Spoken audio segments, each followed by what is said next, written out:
সুখী চাষির গল্প। এক গ্রামে রতন নামে একজন চাষি বাস করত। রতন ছিল খুবই পরিশ্রমী, তবে তার ফসল বেশি ফলত না। একদিন সে খুবই চিন্তিত হয়ে বনে হাঁটতে বের হল। হাঁটতে হাঁটতে সে একটি বুড়ো লোকের সাথে দেখা করল।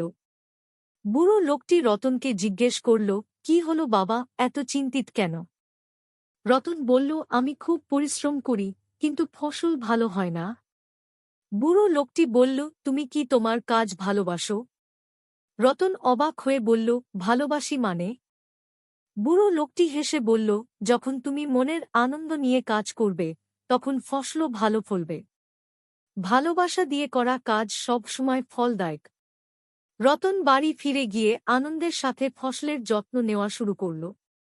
সে মাটি, পানি এবং বীজের প্রতি ভালোবাসা নিয়ে কাজ করল। কিছুদিন পর সে দেখল তার ফসল আগের চেয়ে অনেক ভালো হয়েছে। তার পরিশ্রম আর ভালোবাসা মিলে ফল দিয়েছে। গল্পের শিক্ষা: মনের আনন্দ ও ভালোবাসা দিয়ে কোনো কাজ করলে সেই কাজে সফলতা আসে। শুধু পরিশ্রমই যথেষ্ট নয়, কাজের প্রতি ভালোবাসাও দরকার।